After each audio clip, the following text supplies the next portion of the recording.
नमस्कार, यो बहसमा म यहाँहरूलाई हार्दिक स्वागत गर्दछु। जीवराम भण्डारी। आज यहाँहरू सामुन्ने उपस्थित हुनुहुन्छ पासाङ शेर्पा। उहाँ नेकपा एमालेका नेता हुनुहुन्छ, आदिवासी जनजाति महासङ्घका पूर्व अध्यक्ष, जनजाति आन्दोलनका एक अगुवा, नेकपा एमालेको ताप्लेजुङ जिल्लाको पार्टीको सह इन्चार्ज। त्यसै गरी पार्टीको एउटा जनसङ्गठन छ नेकपा एमालेको लोकतान्त्रिक जनजाति आदिवासी महासङ्घको सह इन्चार्ज।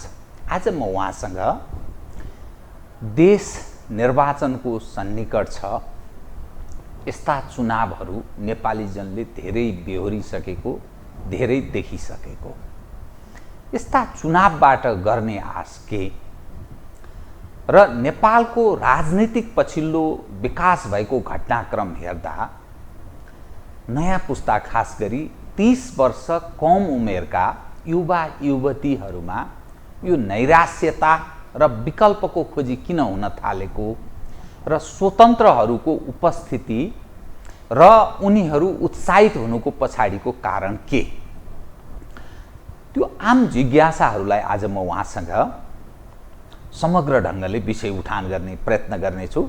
सर्वप्रथम म उहाँलाई स्वागत गर्छु। सर, स्वागत छ कार्यक्रममा। हजुर, धेरै धेरै धन्यवाद सर। अब म सिधै विषयमा कहाँ प्रवेश गर्न चाहे भने, तपाईँ जनजाति आन्दोलनको एक अगुवा, एक समय लेफ्ट मुभमेन्टमा लाग्नुभयो, तत्पश्चात तत्कालीन नेकपा एमाले परित्याग गर्नुभयो र जनजाति आन्दोलनमा लागि पर्नुभयो। जनजाति मुभमेन्ट उप मानिसहरूको फरक फरक दृष्टिकोण रह्यो। यो देश जाति जनजाति सबैको एउटा समग्र एउटा सङ्गम स्थल छ, त्यसकारण त्यो एउटा ठुलो पुँजी पनि हो। तर तपाईँ ठ्याक्कै एमाले किन छोड्नुभयो, फेरि जनजाति आन्दोलनमा लाग्नुभयो, जनजाति आन्दोलनबाट फेरि विस्थापित भएर फेरि नेकपा एमालेमा समाहित हुनुभयो। पार्टीको अहिले केन्द्रीय सदस्य पनि हुनुहुन्छ, विभिन्न जिम्मेवारी पनि तपाईँलाई पार्टीले दिएको छ। यो के भएको, यो अलिकति मानिसले तपाईँलाई आलोचना गर्दाखेरि अवसरवाद भन्छ नि राजनीतिमा, अवसरवादी भन्ने शब्द प्रयोग गर्न सान्दर्भिक ठहरिन्छ। के भएको बताइदिनुहोस् त। धन्यवाद जीवराम सर। अब पहिलो कुरा, एमाले छोड्ने आदिवासी आन्दोलनको लागि भनेर है, त्यसपछि फेरि एमाले सहभागी भएको है, यो एमालेमै सहभागी भएको, यहाँसम्म सरको प्रश्न र मेरो यात्रा मिल्यो। एउटा कहाँनिर मिलेन भने एमालेमा सहभागी हुने, आदिवासी आन्दोलनबाट विस्थापित हुने भन्ने त्यो चाहिँ होइन। म एमालेमा थिएँ, आदिवासी आन्दोलनको नेतृत्व गरिराखेको थिएँ, आदिवासी आन्दोलनलाई एउटा उचाइमा पुर्याएँ, मैले त्यतिखेर पुर्याएको थिएँ। आदिवासी जनजाति महासङ्घको आन्दोलनको फोरमबाट होस्, आदिवासी जनजाति सभासद ककसको चाहिँ फोरमबाट होस्, आदिवासी जनजातिलाई एउटा नेपालकै सबैभन्दा चाहिँ उच्चतम बिन्दुमा मैले पुर्याएको थिएँ। तर आदिवासीहरूको एउटा फरक क्यारेक्टर कस्तो हुन्छ भने, म लगायत सबै आदिवासीहरूको अलिकति उसको हरेक मुभमेन्टहरू भावनासँग जोडिएको हुन्छ। अब कहिले कहिले भावनासँग जोड्दै गइसकेपछि त्यो भावना र विवेकको चाहिँ सन्तुलन नमिल्दाखेरि कहिले पुग्नुपर्ने भन्दा पनि टाढो पुगिरहेको हुन्छ। यस्तै यस्तै क्रममा मैले आदिवासी जनजातिको लागि योभन्दा बढी केही गर्न सकिन्छ कि, पार्टीको एउटा साङ्गठनिक संरचना भन्दा पनि बाहिर गरे मात्रै आदिवासी भएर बढी केही गर्न सकिन्छ कि भनेर मैले नेकपा एमाले छोड्या हो। त्यसपछि मैले धेरै अभ्यास गरेँ। यो बिचमा अलग्गै आदिवासी जनजातिहरूको मात्र फोरम बनाएर चाहिँ केही गर्न सकिन्छ कि भनेर प्रयास पनि गरिहेऱ्यो, त्यो मैले टेस्ट गरेँ। अनि होइन, आदिवासी जनजातिकै लागि हिजो बन्दुक बोक्ने, हतियार उठाउने पार्टी भनेर नेकपा माओवादीभित्र बस्दाखेरि के गर्न सकिन्छ कि भन्ने विभिन्न चाहिँ मैले आफूलाई टेस्ट गर्दाखेरि अन्ततः मैले एउटा प्राप्त गरेको के हो भने, निष्कर्ष चाहिँ के हो भन्नुहुन्छ भने, आदिवासी जनजाति आन्दोलनलाई कसरी बुझ्ने र कसले कसरी बुझिराखेको छ भन्ने कुरा नै मैले एउटा निष्कर्ष निकालेको छु। त्यो के हो भनेदेखि, त्यो ज्ञान बताइदिनुहोस् त। के तपाईलाई आदिवासी जनजाति आन्दोलनलाई मान्छेहरूले दुई ढङ्गले बुझ्ने गर्छन्। एउटा यो सामाजिक न्यायको आन्दोलनमा जो चाहिँ नेकपा एमाले लगायतका आदिवासी जनजाति नेकपा एमालेमा आबद्ध भएका अथवा योसँग नजिक भएकाहरूले बुझ्छ। यसलाई एउटा आदिवासी आन्दोलन भनेको एउटा सामाजिक न्यायको आन्दोलन हो। अर्को थरी कसरी बुझ्ने गर्छ भने आदिवासी जनजाति आन्दोलन एकदम जातीय विद्रोहको आन्दोलन हो है। अर्थात् चाहिँ यो भन्दै जाँदाखेरि साम्प्रदायिक रूप जस्तो चाहिँ भावना चाहिँ के भन्छ महसुस गराउने खालको आन्दोलनको रूपमा अगाडि बढिरहेको छ है। एक खालको मान्छेहरू जे गर्दा पनि आदिवासी जनजाति आन्दोलन भनिसकेपछि आफूलाई हरेक हिसाबले ठिक देख्ने, गैर आदिवासीको हरेक मुभमेन्टहरू बेठिक देख्ने, मान्छे देख्दा पनि बेठिक देख्ने, जे गर्दा पनि आदिवासीदेखि बाहेकको चाहिँ गलत देख्ने, त्यो चाहिँ साम्प्रदायिक एउटा भावनाबाट प्रेरित भएको मुभमेन्टको रूपमा। त्यसो हुँदाखेरि मेरो निष्कर्ष के हो त भन्दाखेरि पछिल्लो समयमा आदिवासी जनजाति आन्दोलन चाहिँ साम्प्रदायिक भड्काप जस्तो बन्दै गएको, जात विशेषलाई गाली गर्ने, वर्ण विशेषलाई गाली गर्ने, धर्म विशेषलाई गाली गर्ने, सम्प्रदाय विशेषलाई गाली गर्ने आन्दोलन जस्तो हुँदै गइसकेपछि हिजो सामाजिक न्यायको मैले आन्दोलन उठाउँदाखेरि म एमालेमा हुँदाखेरि सामाजिक न्यायको आन्दोलनमा उठ्दाखेरि सबैको समर्थन थियो। यो आन्दोलनले एउटा उचाइ लिएको थियो। पछि मैले पनि एमाले छोडेर योभन्दा चाहिँ बढी गर्छु भनेर एमाले छोडेँ। अनि त्यसपछि आदिवासी आन्दोलन पनि कस्तो भयो भनेदेखि जात विशेषलाई गाली गर्ने आन्दोलन जस्तो साम्प्रदायिक चाहिँ रूप जस्तो धारण गर्दै गइसकेपछि जनताको समर्थन घट्दै घट्दै घट्दै गएर आन्दोलन चाहिँ एकदम टुङ्गिने अथवा चाहिँ शून्य अवस्थामा पुग्ने अवस्था पुग्यो। त्यसपछि मेरो निष्कर्ष के हो भन्दा नेकपा एमाले जुन ढङ्गले आदिवासी जनजाति आन्दोलनलाई बुझेको छ त्यो आन्दोलन सही हो। नेकपा एमालेदेखि बाहेकले बुझेको जुन आन्दोलनको बुझाइ छ त्यो गलत हो। त्यसकारण नेकपा एमाले भित्रै रहेर आन्दोलनलाई उठाउनुपर्छ भन्ने निष्कर्षका साथ म यो आन्दोलनलाई फेरि पनि उठाउनको लागि हिजोकै ठाउँमा पुर्याउनको लागि नेकपा एमालेमा सहभागी भएको छु।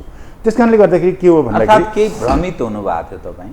हो, त्यसमा कुनै लुकाउनु पर्ने कुरा थिएन। हिजो थियो कि एमालेमा भन्दा बाहिर बसेर अझ धेरै गर्न सकिन्छ भन्ने जुन भ्रममा थियो म लगायत धेरै आदिवासी जनजाति नेताहरूमा थिए। यति चिज पनि खोलिदिनुहोस् न, जो जनजाति आन्दोलन भनेर बुझिन्छ कतिपय मानिस भन्छन् यसका पछाडि पश्चिमा तागतहरूको लगानी थियो, त्यसले भड्काउका लागि धेरै प्रेरित गर्यो र यो खास गरी नेपाली समाजमा जाति जनजाति विभिन्न क्षेत्रीय विभिन्न खाले जो मानिसहरूको जो मिलन थियो एकीकृत ढङ्गले एकाकार भएर हिँड्दथे, त्यसमा अलिकति पश्चिमाहरूले खेल्ने प्रयत्न गर्यो भन्ने एक खाले प्रश्न पनि मानिस गर्छ। होइन, त्यो 100% त्यो के सत्य त होइन। तर विभिन्न शक्ति केन्द्रहरूले, शक्ति राष्ट्रहरूले, चाहे पश्चिमा भन्नुहोस्, भारत भन्नुहोस्, चाइना भन्नुहोस्, सबै खालका शक्ति राष्ट्रहरूले नेपालको चाहे सामाजिक चाहिँ इन्ट्रेस्टहरूभित्र होस् चाहे चाहिँ पोलिटिकल इन्ट्रेस्टभित्र होस्, त्यो त खेल्ने त स्वाभाविकै हो। खेल्न खोज्छन् है, खेल्न खोज्छन् कमजोरहरूका माझमा खेल्न। त्यो त हुने नै भयो, किनभने पार्टीहरूमा पनि विभिन्न शक्ति राष्ट्रहरूको चाहिँ प्रभाव नभएको ठाउँ छैन, सामाजिक आन्दोलनहरूमा पनि नभएको ठाउँ छैन। तर त्यसलाई हामीले कसरी ग्रहण गर्ने भन्ने कुरा खेल्न खोजेका थिए होला, त्यो त सबै ठाउँमा गरिराखेछन्। तर सिङ्गो आदिवासी जनजाति आन्दोलन त्यसकै मात्र रूप हो भन्ने चाहिँ गलत हो। आदिवासी जनजातिहरूको आफ्नो एउटा चाहिँ लामो समयदेखिको उत्पीडनको ठाउँ त छ नि, भाषाको हिसाबले ऊ उत्पीडनमा छ, पहिचानको हिसाबले उत्पीडनमा छ, उसको प्रतिनिधित्व र पहुँचको हिसाबले उत्पीडनमा छ, उसको चाहिँ संस्कृतिको हिसाबले उत्पीडन छ। हरेक हिसाबले आदिवासी जनजातिहरू दोस्रो दर्जाको नागरिक जस्तो भएर मूलत चाहिँ राज्यको पहुँचको हिसाबले, राज्यमा उसको चाहिँ अस्तित्वको हिसाबले ऊ चाहिँ सेकेन्ड क्लासको चाहिँ सिटिजन जस्तो भएर बस्नु परेको, त्यो उसको त उत्पीडन त छ। त्यसै नेपालका आदिवासीले उठाएको आन्दोलन त त्यसैमा केन्द्रित छ, त्यसैको धरातलमा उभिएको आन्दोलन हो। तर त्यसलाई पनि आफ्नो इन्ट्रेस्टमा प्रयोग गर्न त फेरि सबै खालकोले चाहने त भए। यसको अलिक स्पष्ट गरिदिनुहोस्, जसलाई तपाईँहरू आदिवासी जनजाति भनिरहनु भएको छ, कसलाई त्यो आदिवासी र जनजाति भनेको को चाहिँ गैरवासी कसलाई इङ्गित गर्न खोज्यो? होइन, आदिवासी र जनजाति भन्ने यो दुईटा शब्द फरक है। आदिवासी भन्ने शब्द जो कालखण्ड र राष्ट्र निर्माणसँग सम्बन्धित अनादिकालदेखि बसिआएका, आदिम कालदेखि बसोबास गरिराखेको, तर त्यो कुन चाहिँ समयदेखि उताकोलाई आदिमकाल भन्ने लाई परिभाषित गर्दै त्यो सीमा निर्धारण गर्दाखेरि वर्तमान बनिराखेको राज्य संरचना हो त्यो संरचना राज्य सत्ता बन्नुभन्दा अगाडिको कालखण्डदेखि बसोबास गरिरहेको आदिवासी हुने भए जनजाति भनेको चाहिँ संस्कृतिसँग सम्बन्धित कुरा हो जसको भाषा संस्कृति धर्म चाहिँ राज्यले प्रयोग गर्दै आएको मूल भाषा संस्कृति धर्म अर्थात् पहुँचभन्दा अलिक बाहिरपट्टि रहेको जुन चाहिँ उसको भाषा संस्कृति धर्म र फरक चाहिँ अस्तित्व रहेको छ त्यसलाई हामीले जनजाति भनेर परिभाषित जसलाई संरक्षणको जरुरी हो जसलाई हो संरक्षणको आवश्यकता छ उसलाई चाहिँ उसको पहुँच राज्यको चाहिँ मूल धारमा छैन मूल प्रभावमा छैन त्यो उसको चाहिँ जनजाति त्यो खालको चाहिँ जनजाति हुने भए तर आदिवासी भन्नाले तर नेपालको सन्दर्भमा चाहिँ किन आदिवासीहरू कसरी जनजाति भए त भन्दाखेरि नेपालका आदिवासी जनजातिहरू नयाँ नेपाल निर्माण हुनुभन्दा अगाडि है मूलत राजा पृथ्वीनारायण शाहले चाहिँ नेपालको चाहिँ एकीकरण गर्दा भन्दा अगाडिदेखि यहाँ राजकाज बसोबास हरेक हिसाबले उसको चाहिँ अस्तित्वमा रहेको त्यसपछि चाहिँ ऊ चाहिँ सेकेन्ड क्लासको हुँदै हुँदै हुँदै आएर उसको भाषा संस्कृति प्रतिनिधित्व पहुँच सबै हरेक हिसाबले ऊ सेकेन्ड क्लासको हुँदै गएपछि उसले चाहिँ जनजातिको चाहिँ पहिचान पनि उसले चाहिँ आफूलाई ग्रहण गर्नु परेको त्यसो हुँदाखेरि आदिवासी जनजाति भनेर एउटा त मूल के अरे यो जमिनमा सबैभन्दा पहिलेदेखि बसोबास गरिराखेको त्यसमा ऊ आदिवासी हो तर यति भइकन पनि फेरि अहिलेको अवस्थामा ऊ राज्यको मूल प्रभावभन्दा बाहिर छ उसको भाषा संस्कृति धर्म अस्तित्व सामाजिक अस्तित्व हरेक हिसाबले चाहिँ ऊ दोस्रो तहमा छ अर्थात् बाहिर भएकोले भन्दाखेरि उसले जनजातिको पहिचान पनि आफूले ग्रहण गर्नु परेको त्यसो भन्दाखेरि नेपालमा चाहिँ सबै आदिवासीहरू नेपालका सबै आदिवासीहरू जनजाति नहुन सक्छन् है तर सबै जनजातिहरू नेपालमा भएका जनजातिहरू अधिकांश चाहिँ फेरि आदिवासी नै हुन् उसको चाहिँ नेपालमा भएका जनजातिहरूको उसको पुर्खेली उद्गम ठाउँ चाहिँ अन्त कतै भएको अन्त कतैबाट आएको त्यसो नभइकन यही ठाउँमा बसेको हुँदाखेरि तिनीहरू आदिवासी हुन् यो एउटा विरोधाभास प्रश्नहरू बारम्बार उठ्ने गर्छ नेपालको त्यो अनादिकालको इतिहासलाई कोट्याउने जमर्को गर्न खास गरी फुटकर ढङ्गले यी प्रश्नहरू उठ्ने गर्छन् उत्तरतर्फबाट आएका अलि थेप्चो नाक अलि चिम्सो आँखा भएका यी चाहिँ मङ्गोलियन अर्थात् उत्तरतिरबाट आएका अलिकति ठुलो आँखा चुच्चा नाक यी चाहिँ दक्षिणतिरबाट आएका त्यसकारण यो चाहिँ नेपाल यस्तो देश हो जहाँ यहाँको जो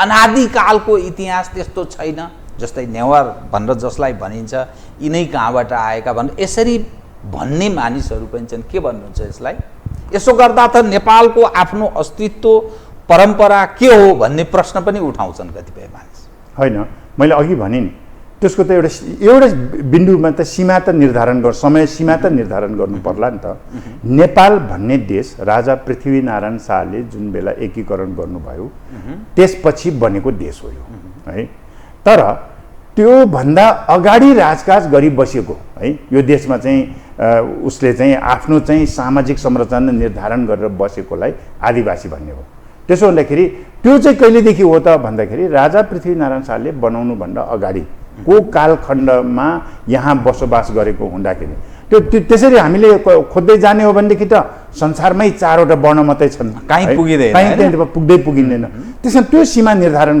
गर्दाखेरि वर्तमान नयाँ नेपाल बन्नुभन्दा अगाडि र त्यस पछाडिको है त्यसो हुँदाखेरि यो देशमा वर्तमान नयाँ नेपाल बन्नुभन्दा अगाडि यहाँ राजकाज शासन गरेर अथवा सामाजिक संरचना निर्धारण गरेर बस्ने भनेको नेपालका आदिवासी जनजातिहरू हुन् त्यसपछि बनेको नेपाल हुँदाखेरि नयाँ र त्योभन्दा अगाडिको भन्ने कुरा चाहिँ त्यहीँबाट चाहिँ निर्धारण गर्नुपर्ने हुन्छ त्यसो हुँदाखेरि कम्ती कहीँ न कहीँ त एउटा एक ठाउँमा त गएर त निर्धारण त गर्नुपर्छ त्यो त्यसो हुँदाखेरि हामीले को कहाँबाट आएको मूलत के अरे मानिसको सभ्यता विकास हेर्दाखेरि त त्यसरी नै देखिन्छ मङ्गोलियनहरू मङ्गोल साइडबाट आएको आर्यनहरू चाहिँ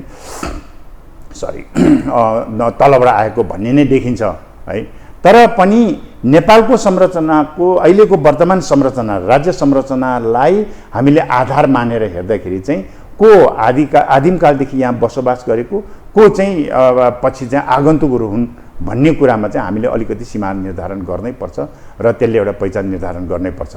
हो, एउटा कुरा के हो भन्नुहुन्छ भने यहाँको मूल राज्य सत्तासँग पहुँच राख्ने मूल भाषा, धर्म, संस्कार, संस्कृति सबै यहाँका चाहिँ आदिवासीहरूको आफ्नो भाषा, धर्म, संस्कृतिबाट नै राज्य सत्ता सञ्चालन गरेको भए फेरि अर्को ढङ्गले सोच्नुपर्ने हुन्थ्यो होला है।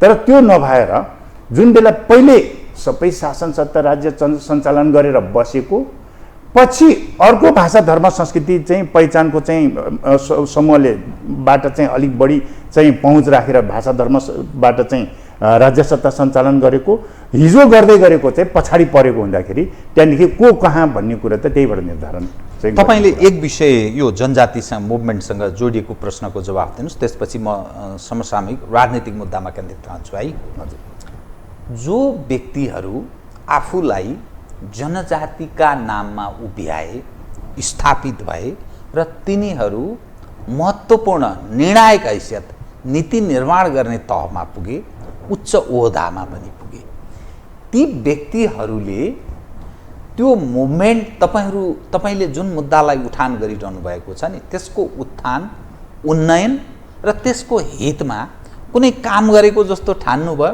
जो जनजातिका नाममा उच्च ओहदामा छ, जिम्मेवारीमा छन्, पार्टीमा पनि पकड छ, राज्यको विभिन्न ओहदाहरूमा पनि छन्, त कुनै केही त्यस्तो महसुस भएको छ तपाईँहरूलाई? मात्रै आदिवासी जनजातिको भावनाबाट मात्रै आफूलाई गर्सित बनाउँदाखेरि कहिले कहिले त्यस्तो हुन्छ।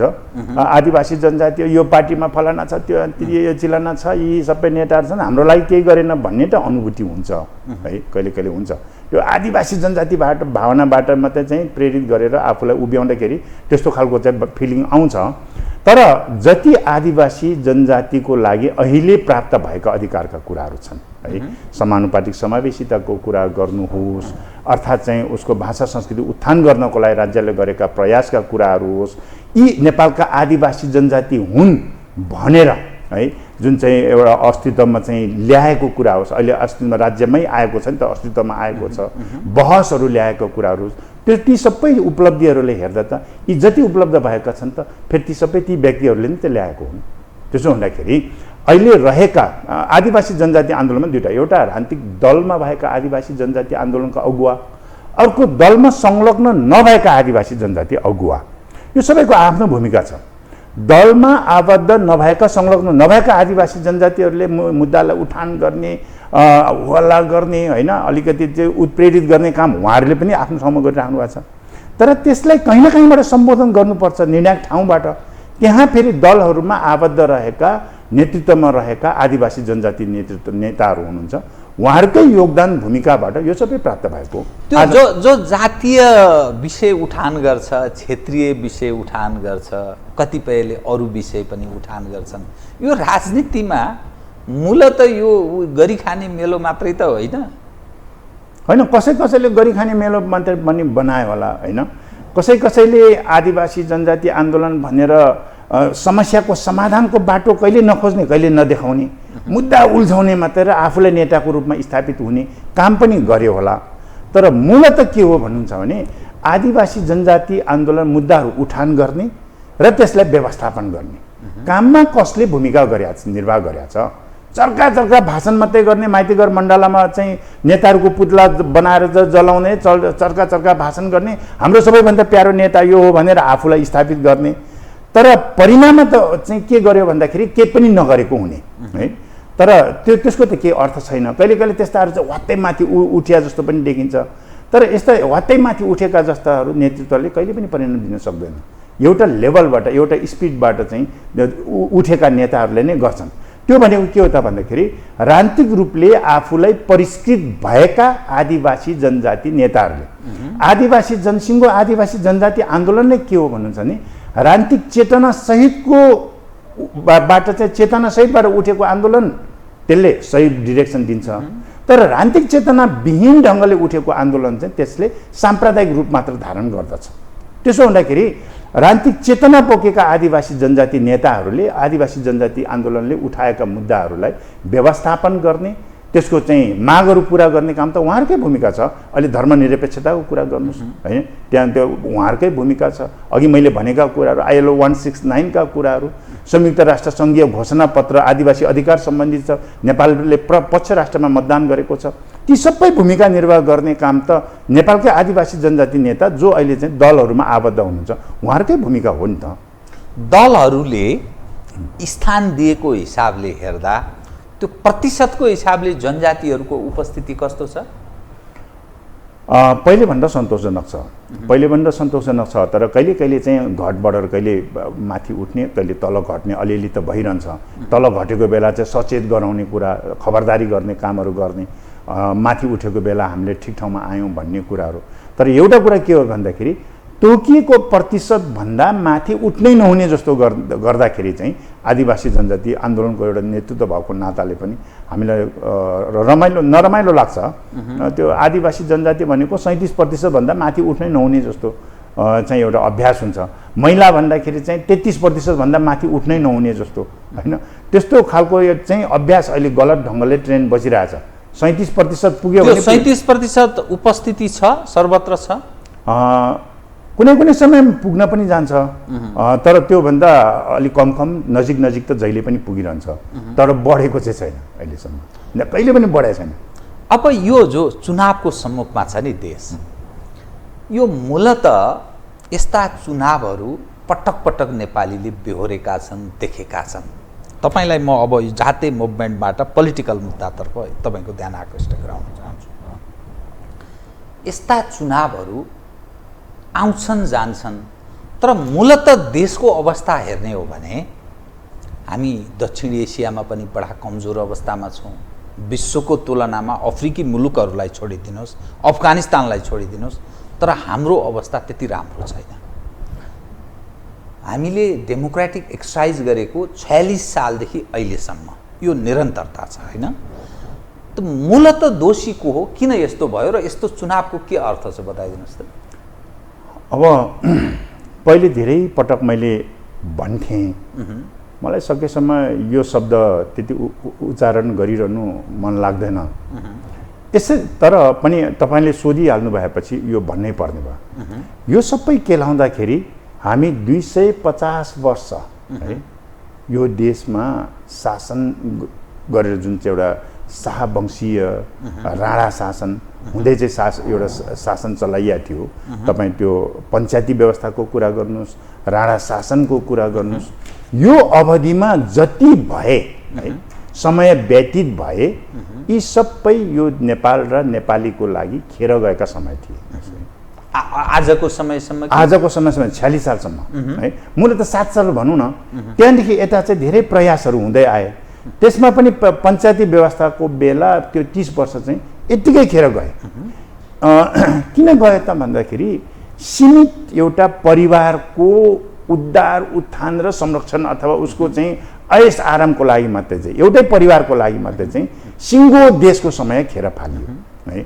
त्यसपछि जति विकास भएका छन् है, एउटा परिवार चाहे विकास छिटो भयो, कुनै बेला छिटो भयो होला, कुनै बेला छिटो भएन होला, कहिले सही भयो होला, कहिले गलत भयो होला, तर जे भए सिङ्गो देश र जनता सहभागी भएर भए। सही भए पनि विकास एकदम सही ढङ्गले गरे पनि सबै नेपाली सहभागी भएर गए, गलत भयो भने पनि सबै नेपाली सहभागी भएर गए। त्यसमा सबै नेपालीको अपनत्व चाहिँ त्यहाँ चाहिँ अस्तित्व चाहिँ त्यहाँ देखिन्छ। त्यस्तो हुँदाखेरि त्योभन्दा अगाडि जे भयो एउटा परिवारको लागि, एउटा वंशको लागि करिब 250 वर्षभन्दा बढी समय चाहिँ खेर गएकोले गर्दाखेरि यो अवस्था आयो। तर त्यहाँदेखि यता अहिले तपाईँले भन्नुभयो जस्तै त्यहाँदेखि मूलतः पञ्चायती व्यवस्था ढलेदेखि यताको समय नेपाली जनताले जेन तेन आफूले अभ्यास गर्दै आए विकास गर्नको लागि। जति जति त्यो विकासको गति हेर्दा पनि 46 सालभन्दा अगाडि भएको विकासको गति, 46 सालभन्दा पछि भएको विकासको गति हेर्दाखेरि त धेरै अगाडि छ नि त। तपाईँ बाटो घाटो सूचना सञ्चार हरेक क्षेत्रमा मानिसको चेतनाको विकासको हिसाबले, अनुभव अध्ययनको हिसाबले, हरेक हिसाबले 46 सालभन्दा यताको त एकदम तीव्र गतिमा भइराखेको छ। तर 250 वर्षभन्दा बढी समय खेर गएको समयलाई एक ठाउँमा ल्याउनलाई त समय त चाहिन्छ। त्यसमा पनि हामी चाहिँ सबै चाहिँ जनता पनि अभ्यस्त छैनौँ। गर्दै जाँदाखेरि कहिले गल्ती कमजोरीहरू हुन्छ। जस्तो 10 वर्ष जनयुद्ध भनियो है, सशस्त्र युद्धमा, त्यो समय पनि त बेकारमा खेर गयो नि त होइन। त्यस कारणले गर्दाखेरि यस्तो यस्तो त्यो त हाम्रो कमजोरीले गर्दाखेरि हो। तर जे होस्, त्यहाँदेखि यता जे भएको छ, विकासको गति धेरै दोब्बर तेब्बर के अरे बरभन्दा चाहिँ बढी ढङ्गले चाहिँ विकासको गति अगाडि बढिरहेको छ। यसबाट हामीले निराश हुनुपर्ने ठाउँ छैन। अर्थात् नेपाली जनता आफै सहभागी भएर जे काम गरिरहेछ त्यसमा निराश हुनुपर्ने अवस्था छैन। गल्ती भएकोहरूले आत्मसात गर्नुपर्छ। तर जे भएको छ त्यो विकासको गतिको हिसाबले जे गरिएको छ त्यो ठिक ढङ्गले नै अगाडि बढिरहेको छ। दुईटा प्रश्न। एक, ट्रान्सपरेन्सी इन्टरनेसनलले के भन्छ भने नेपाल त्यस्तो देश हो, विश्वमै भ्रष्टहरूको राज भएको देश। विगतको तुलनामा यसको जोडिएको फुदा यो एक। नम्बर 2, मैले साउथ एसियाको कुरा गरेँ। साउथ एसियामै सर्वाधिक कमजोर, विदेशीहरूको बढ्ता खेलोफड्को हुने र निर्णायक हैसियत यहाँको राजनीतिक नेतृत्वले त राख्दछ भनेर प्रश्न उठेको देश। तेस्रो पक्ष भनेको नेपाल पञ्चायत कालमा, तपाईँले पञ्चायतको उदाहरण दिए हुनाले, जति ऋणभार नेपालीले थाप्लोमा पर हेड बोक्दथे त्यसको 3 दोब्बर ऋण नेपालीको थाप्लोमा छ। तपाईँले जो विकासको कुरा गर्नुभयो, सारा मानिस बेरोजगार, विदेश जान बाध्य छन्। राजनीतिक नेतृत्व पङ्क्तिका मानिसहरूको हराभरा छ जीवन दिनचर्या, जसलाई तपाईँ आइटीको माध्यमबाट विकास ठानिरहनु भएको छ। त्यो कङ्गोमा पनि छ, त्यो संसारका हरेक तन्नम देशहरूमा उपलब्ध छ यी सब चिज। र डेभलपमेन्टको जो कुरा गरिरहनु भएको छ, तपाईँ मेडिकल कलेजको कुरा गर्नुहोला अथवा अरूको, सम्भ्रान्त ठान्ने मानिसहरू यहाँ उपचार गर्दैन। कस्तो खालको डेभलपमेन्टको कुरा गर्छ? तपाईँ ताप्लेजुङ जानुहुन्छ, मरिन्छ कि बाँचिन्छ थाहा छैन, त्यस्ता खालका बाटाहरू छन् गाउँमा। त जुन चिजलाई तपाईँ भनिरहनु भएको छ, यसको अर्थ हामी सन्तुष्ट हुने ठाउँ छ भनेर भन्दा तपाईँले कसरी त्यो जनबाट, नेपाली जनताबाट भोट प्राप्त गर्नु छ, कसरी तपाईँको पार्टी उँभो लाग्छ बताउनुहोस् त। यो त असन्तुष्टिको चरम रूपको दृश्य देखिन्छ यो सारा हेर्दा त होइन। अहिले तपाईँले भन्नुभयो नि ट्रान्सपरेन्सी इन्टरनेसनलले जुन चाहिँ पञ्चायती व्यवस्था ढलेदेखि यताको चाहिँ तपाईँ कम्तीमा पनि है यहाँ भ्रष्टाचार भएको छ भनेर जनताले प्रष्टसँग देख्न र भन्ने ठाउँमा पाउनु भएको छ। त्यस कारणले गर्दाखेरि तपाईँले पनि भन्न सक्नुहुन्न कि पञ्चायती व्यवस्थाको समयमा 46 सालभन्दा अगाडि भ्रष्टाचार भएकै थिएन भन्ने कुरा। योभन्दा धेरै भ्रष्टाचार थियो त्यो बेला, र सिङ्गो एउटा व्यक्तिले गरिरहेको थियो है, सिङ्गो एउटा व्यक्तिले दोहन गरिरहेको थियो र त्यसको वरिपरिको मान्छेले दोहन गरे। तर भन्न पाएको थिएन, देख्न पाएको थिएन, सुन्न पाएको थिएन। फरक त्यति मात्रै हो है। अर्को कुरा, तपाईँ सिङ्गो देश नै चाहिँ विकासको काममा सहभागी नभएर ऊ दरबारबाट जे चाहन्छ त्यो मात्र गरिरहने, विकासको कहीँ काम कतै नभइसकेपछि आर्थिक गतिविधि पनि त कम त हुने नै भयो। त्यस कारणले गर्दाखेरि ऋण परे पनि त्यो बेला कमै हुन्थ्यो, धन कमाए पनि कमै हुन्थ्यो। त्यही नै हो। हेर्नुहोस् तपाईँ अहिले एउटा गाउँपालिकाको वडामा जति बजेटको लागि पैसाहरू प्रवाह भइरहेको छ, पञ्चायती व्यवस्थाको बेलाको अहिलेको प्रधान पञ्चहरूलाई सोध्न सक्छौँ हामी, त्यो बेला कति प्रभाव भएको थियो। जम्मा 8,000 रुपियाँ पैसा आयो भने है त्यो जिल्लाले विनियोजन गर्ने पैसा थियो। 18,000 भन्दा माथि गयो भने केन्द्रबाट विनियोजन भएको भनेर पैसा हुने मक्ख परिन्थ्यो। एउटा त्यतिखेर गाउँ पञ्चायत थियो। त्यसलाई पनि हामीले चाहिँ जय जयकार गरेर बसे। त्यस्तो अवस्थामा पनि जय जयकार गरेर बस्नुपर्छ। कम्तीमा पनि अहिले जे भौतिक संरचनाहरू निर्माण भएको छ त्यसबाट त तपाईँ हामीले चित्त बुझाउने ठाउँै त छ।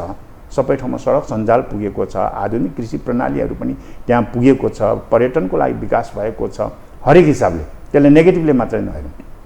तर तपाईँले जे अहिले चाहिँ देखाउनु भयो नि कमजोरीहरू, यो जान्ने र बुझ्ने ठाउँमा त पुगेका छौँ हामी, यो भन्ने सक्ने ठाउँमा त पुगेका छौँ।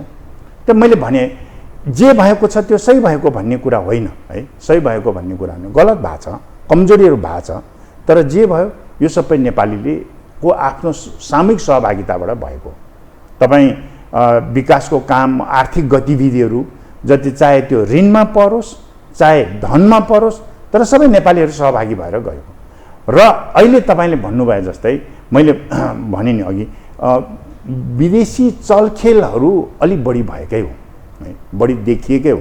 दक्षिण एसियामै नेपालमा अलिक बढी, त्यसको केही कारणहरू छन्। एउटा त नजिकको दुईवटा शक्ति महाराष्ट्रहरूको चाहिँ एउटा द्वन्द्व, अनि पश्चिमाहरू र चाइना बिचको पनि गलत इन्ट्रेस्टहरू, यो सबैको चाहिँ केन्द्रको भौगोलिक रूपले चाहिँ नेपाल भएको हुँदाखेरि यहाँ इन्ट्रेस्ट त बढ्ने नै भयो, त्यसरी बढिरहेको छ। यसलाई कसरी जोगाउन सक्छ? अहिले नै नेपालको मूल इस्यु नै यो भइरहेछ, नेपाललाई वैदेशिक हस्तक्षेपबाट कसले जोगाउने है, अर्थात् नेपालमा वैदेशिक हस्तक्षेप कसले चाहिँ निम्त्याउने भन्ने कुरा नै अहिले प्रधान भइरहेको छ। त्यसमा यो त फेरि हामीले विश्लेषण गर्नै पर्नेछ। सायद अहिले आउने चुनावको मूल एजेन्डा र नेपाली जनताले निर्क्योल गर्नुपर्ने कुरै यही हो होइन। चुनावले के दिन्छ, तपाईँले के आश गर्नुभएको छ? जस्तै जुन खालको कन्स्टिट्युसन अर्थात् संविधान छ, यो संविधान त कुनै राजनीतिक पार्टीको बहुमतको सम्भावना छैन। यही भजमने खाले सरकार बन्छ, अनि फेरि मिलिजुली यही कुरा हुन्छ। अब ओलीजीको आफ्नो इन्ट्रेस्ट होला, शेरबहादुरजीको आफ्नो इन्ट्रेस्ट छ, प्रचण्डजीको आफ्नो इन्ट्रेस्ट छ, दलगत स्वार्थ भन्छ नि, त्यो स्वार्थ हुनेछ। त के हामीले खास गरी नेपालीले खोजेको के, त यस अन्तर्गत हुने चुनावमा के आश गर्नु भएको छ र चुनावले केही गर्छ? मानिस त भन्छन् यो अर्को चुनावले अर्को अस्मिताको बीजारोपण हुनेछ, त्यो बीजारोपणसँगै एउटा नयाँ कोर्समा मुलुक जाने सम्भावना यसकारण छ। त्यसले झन् मानिसलाई आक्रोशित बनाउँछ। राजनीतिक दलका अगुवाहरूको लुछाचुडी फेरि हुनेछ, दौडधुप हुनेछ, खरिद बिक्री हुनेछ, अनि त्यसले एउटा कोर्स लिन्छ भन्ने दृष्टिकोण पो राख्छन्। त के आश गर्नुभयो र तपाईँले चुनाव? एक खालका मान्छेहरू जुन चाहिँ सङ्घीय लोकतान्त्रिक गणतन्त्र जो अहिले नेपाली जनताले उपलब्धि गरेको मूल उपलब्धि हो, यो नचाहनेहरूले त यस्तो खालको हाउगुजी पनि फैलाउने गर्दछ।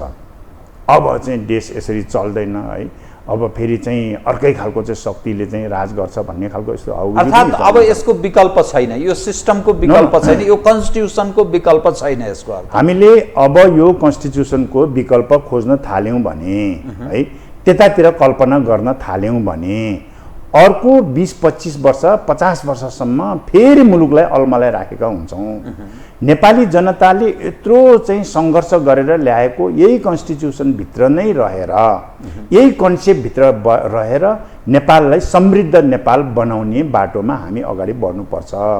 त्यो नेकपा एमालेको धारणा हो र नेपाली जनताको धारणा हो।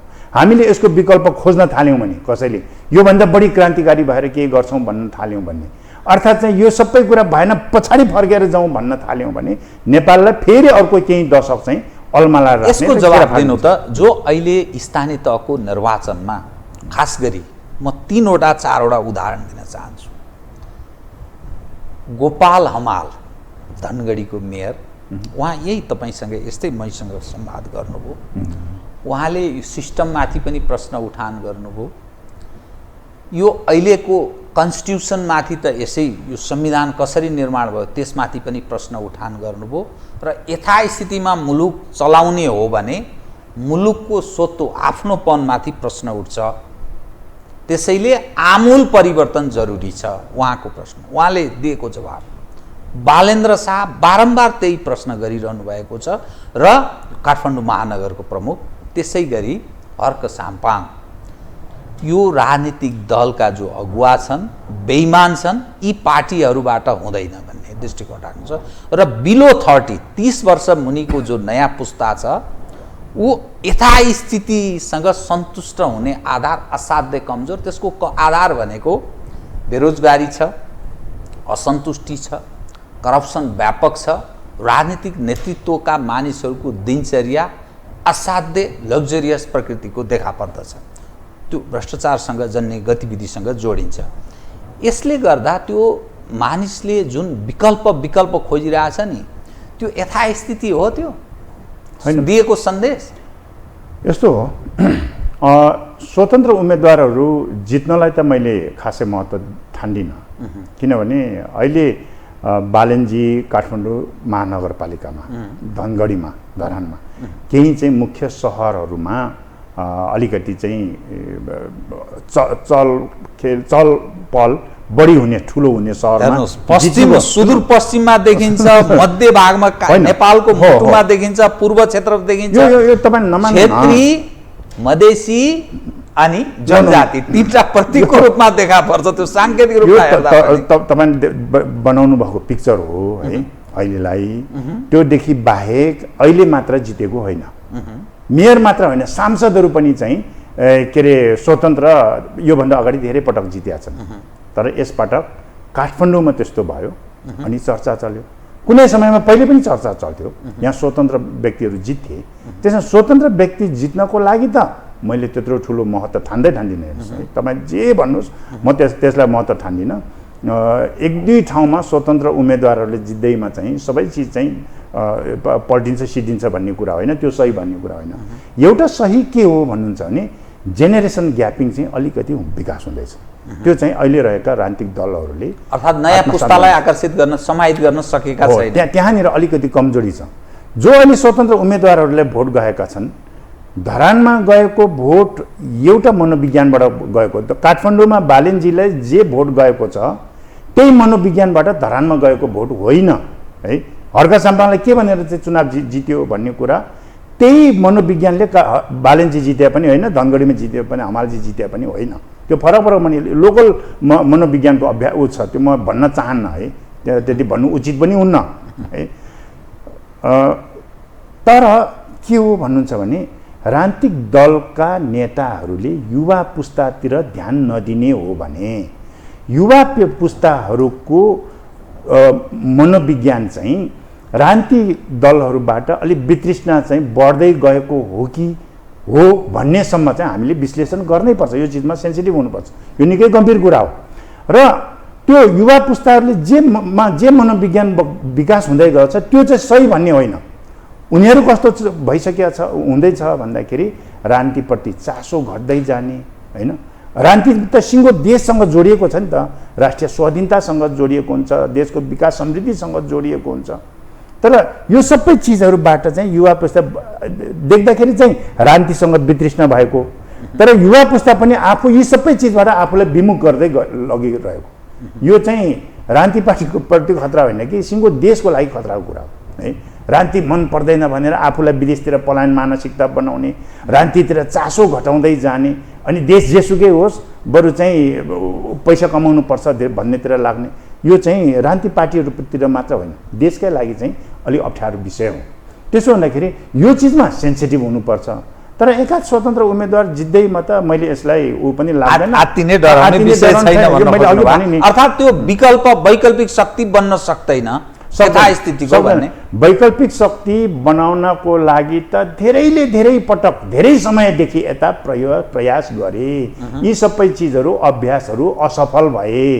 त्यसको पहिलो प्रयोगकर्ता त म आफै पनि हुँ। यो सबै चिज असफल भइसक्यो। म असफल भएँ, बाबुरामजी असफल हुनुभयो, एमालेबाटै जाने अशोक राईजीहरू असफल हुनुभयो, मधेसतिर पार्टीहरू बने ती पनि सफल भने जस्तो सफल हुन सकेनन् होइन। त्यस्तो हुँदाखेरि यो मूल एउटा के अरे उसको चाहिँ राजनीतिक धारबाट अर्को अभ्यास गर्छु भनेर जो जान्छ ती सबै पानीका फोका जस्तै मात्रै भयो क्या त्यो।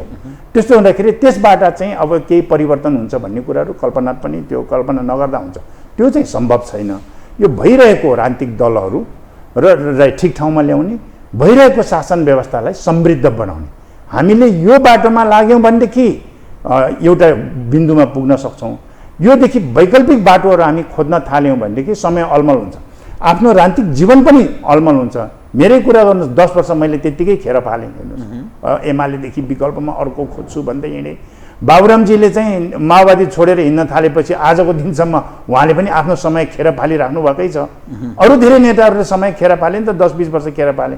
अहिले त व्यक्तिगत रूपमा हामी जस्ताहरूले आफ्नो व्यक्तिगत जीवनको समय खेर फालिरहेछौँ।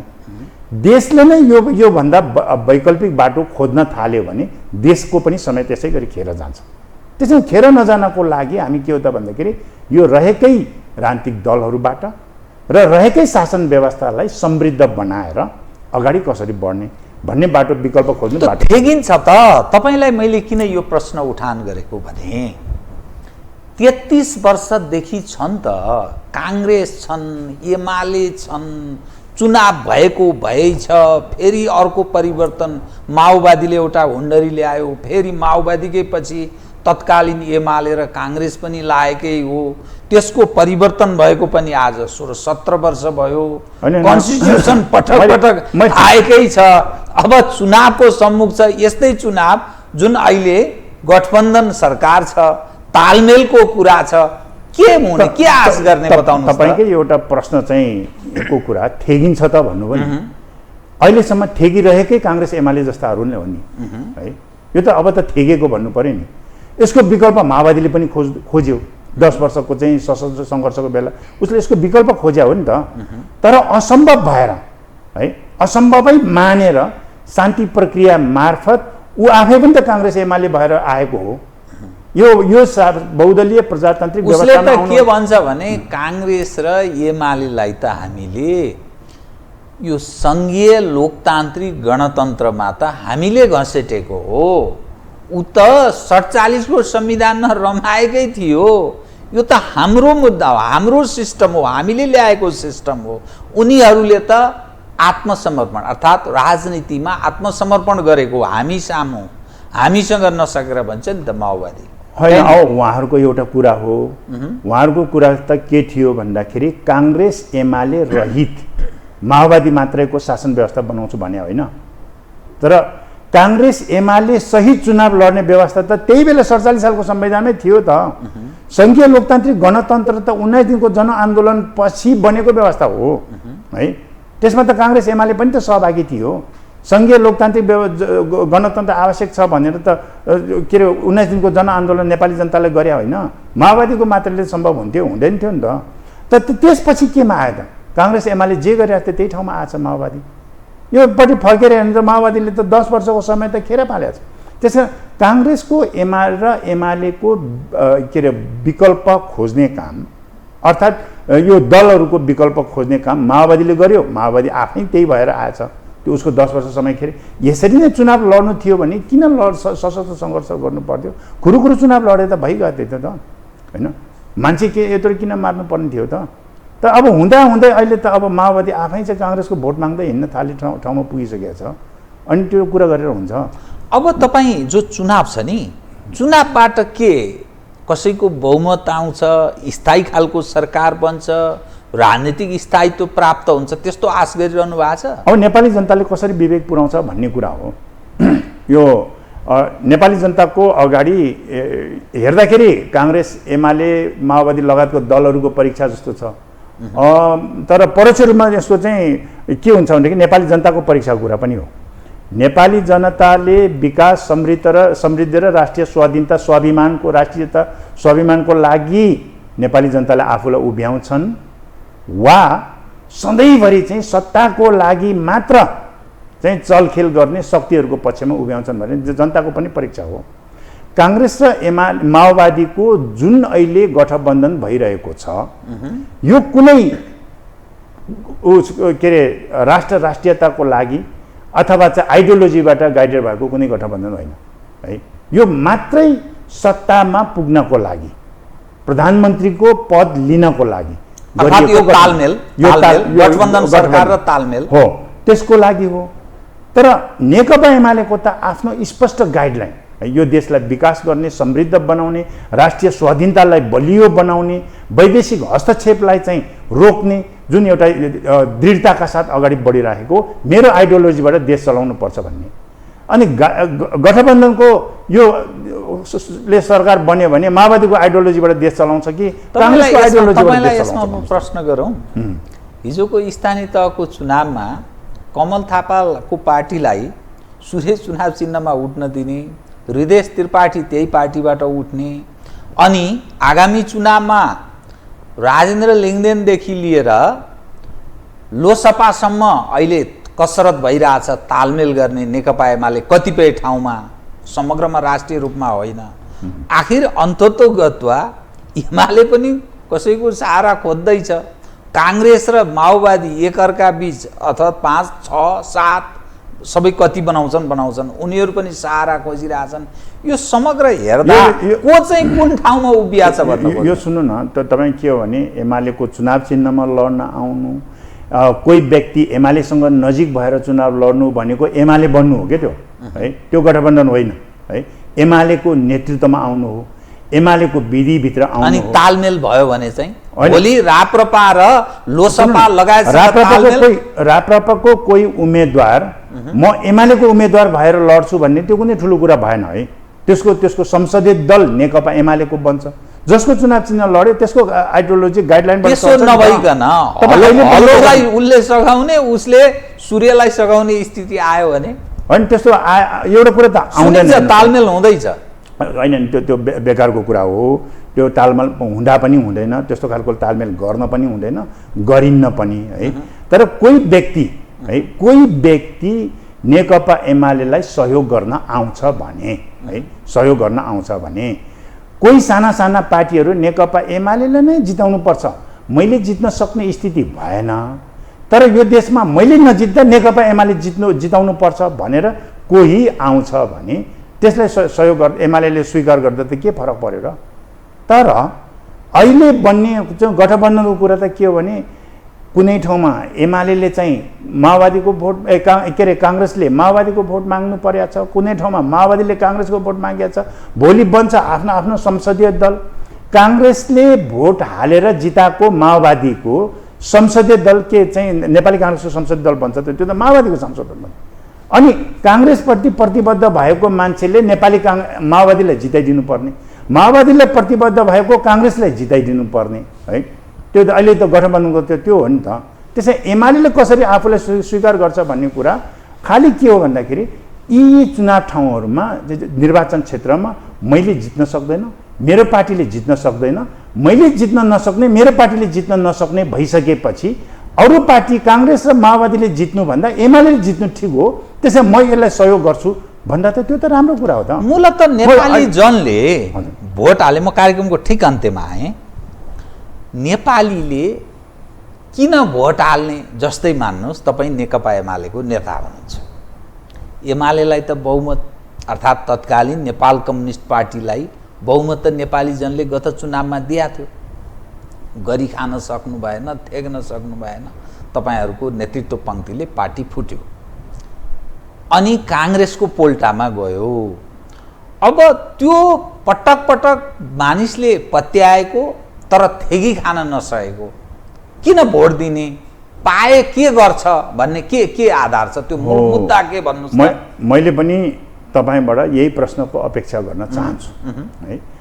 के हो भन्नुहुन्छ भने त्यो बेला हामीले माओवादी र नेकपा एमालेको गठबन्धनले कम्युनिस्ट पार्टीको सरकार बनाउँछौँ भनेर हामीले नेपाली जनतालाई भोट मागेको, स्थिर सरकार बनाउँछौँ भनेर नेपाली जनतालाई भोट मागेको, भोट मागिसकेपछि नेपाली जनताले पनि हामीलाई विश्वास गर्यो, हामी कम्युनिस्ट पार्टीको सरकार बनायौँ, स्थिर सरकार बनाउन पहल गर्यौँ। तर त्यसैभित्र एमालेका एकाध नेताहरूले र माओवादीले, सिङ्गै माओवादी पार्टीले नेपाली जनतालाई धोका दिए। भोट माग्दा कम्युनिस्ट पार्टीको सरकार बनाउँछु भनेर भोट माग्ने, आफ्नो अलिकति स्वार्थ पुरा नहुने भएपछि, व्यक्तिगत स्वार्थ पुरा नहुने भइसकेपछि नेपाली जनतालाई धोका दिएर काङ्ग्रेसलाई सरकार बनाउने काम, शेरबहादुर देउवालाई सरकार बनाउने काम माओवादी पार्टीले गरे।